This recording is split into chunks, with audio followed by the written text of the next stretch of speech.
Bismillahirrahmanirrahim. Alhamdulillahirabbil alamin. Asyhadu an la ilaha illallah wahdahu la syarikalah wa asyhadu anna Muhammadan abduhu wa rasuluh. Teman-teman yang dirahmati Allah, kita bertemu kembali dalam sesi pembelajaran di pagi hari menjelang siang ini. Saya Adi Siharja, mahasiswa PPG dalam jabatan UIN Sayyid Ali Rahmatullah, Tulung Agung, Jawa Timur. Untuk sesi pembelajaran kali ini, kita membahas tentang kurban. Materi yang sangat pas sekali karena di hari ini adalah hari yang kedua atau hari tasyrik yang pertama setelah kemarin kita melaksanakan ibadah kurban untuk tahun 1444 Hijriah.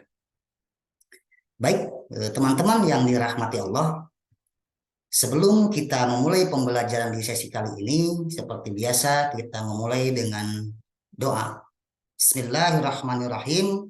Allahumma anfa'ni bima 'allamtani wa 'allimni ma yanfa'uni wa zidni ilman. Ya Allah, berilah manfaat atas ilmu yang Engkau berikan kepadaku, ajarkanlah ilmu yang bermanfaat untukku dan tambahkanlah ilmu untukku. Mudah-mudahan dengan doa yang kita panjatkan tadi, pembelajaran di hari ini mendapatkan berkah dari Allah Subhanahu wa Ta'ala. Untuk selanjutnya, kita akan memulai pembelajaran ini setelah dengan doa, kita akan membaca ayat suci Al-Quran. A'udzu billahi minasyaitonir rajim. Ya ayyuhalladzina amanu idza qila lakum tafassahu fil majalis fafsahu yafsahillahu lakum wa idza qila syuzu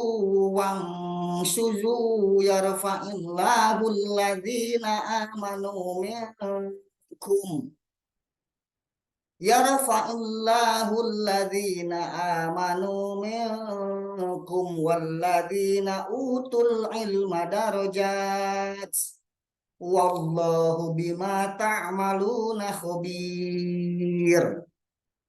Sami'na wa ata'na ghufranaka rabbana wa ilaikal masir. Teman-teman yang dirahmati Allah, mudah-mudahan mengawali pembelajaran di sesi hari ini dengan membaca ayat suci Al-Quran, kemudian dengan doa di awal tadi, pembelajaran di pagi hari ini betul-betul berada di dalam keberkahan dari Allah Subhanahu wa Ta'ala.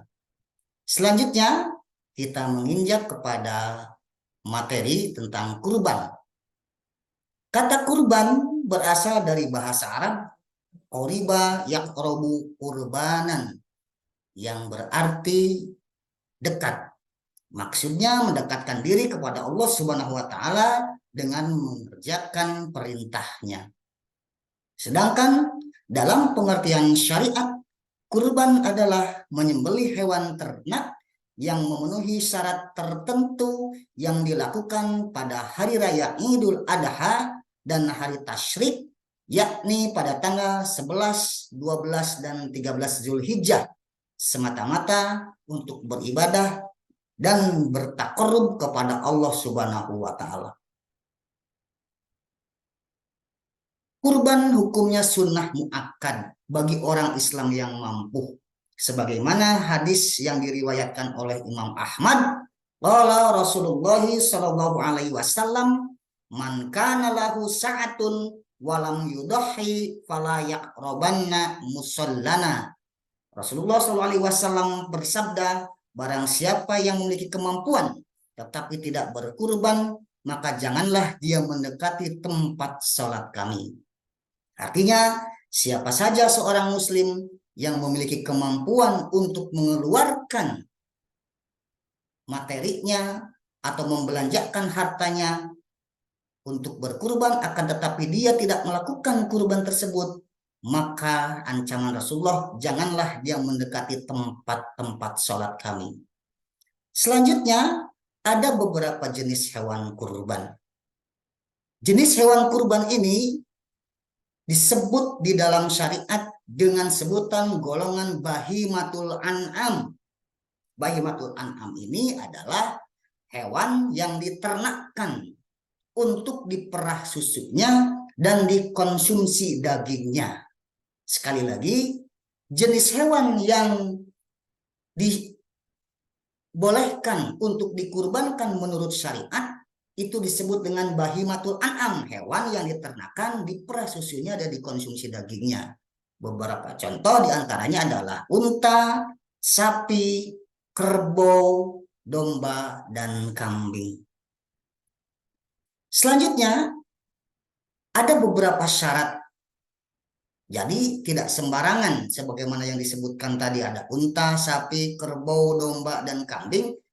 Tidak asal hewan untuk dipilih kemudian dikurbankan, akan tetapi ada syarat. Baik syarat secara syar'i maupun syarat secara fisik kesehatan. Di antaranya syarat secara syar'i adalah cukup umur, yaitu jika berkurban unta, maka unta tersebut berumur 5 tahun memasuki 6 tahun. Jika kurbannya sapi atau kerbau, maka kedua hewan tersebut harus berumur 2 tahun memasuki 3 tahun. Jika berkurbannya adalah kambing, maka kambing tersebut harus berumur 2 tahun yang memasuki 3 tahun. Dan jika berkurbannya adalah seekor domba, maka domba tersebut harus berumur 1 tahun dan memasuki 2 tahun. Kemudian yang kedua, salah satu syaratnya itu adalah harus sehat secara fisik, tidak dalam kondisi cacat, matanya tidak buta, tubuhnya sehat, kakinya tidak pincang, dan badannya tidak kurus kering. Di dalam riwayat ini Rasulullah berkurban itu dengan domba yang sangat gemuk, artinya sehat. Oleh karena itu, disarankan kepada para pengurban ketika mereka membeli hewan-hewan tersebut untuk dikurbankan, diperiksa dulu, dicek dulu.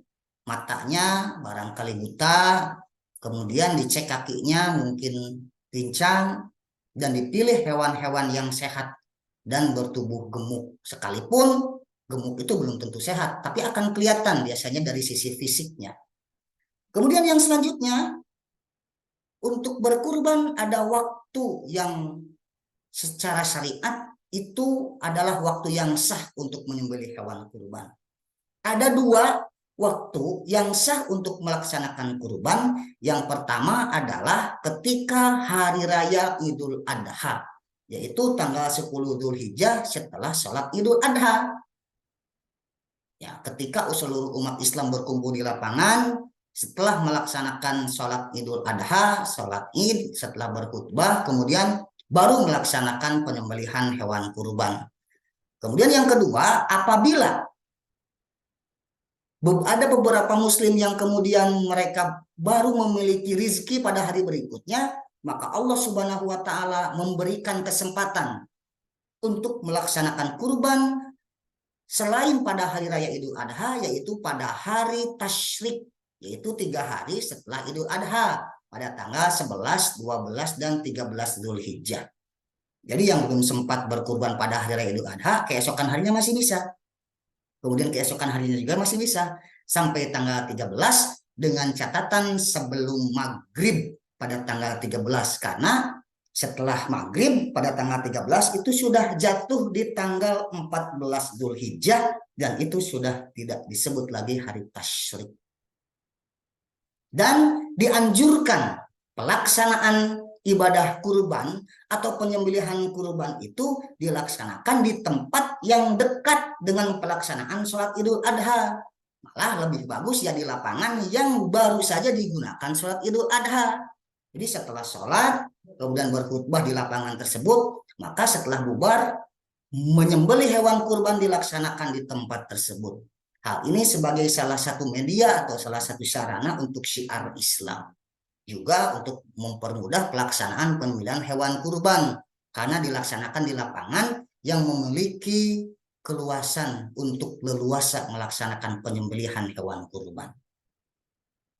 Yang selanjutnya, ada hal-hal yang disunahkan saat menyembelih hewan kurban.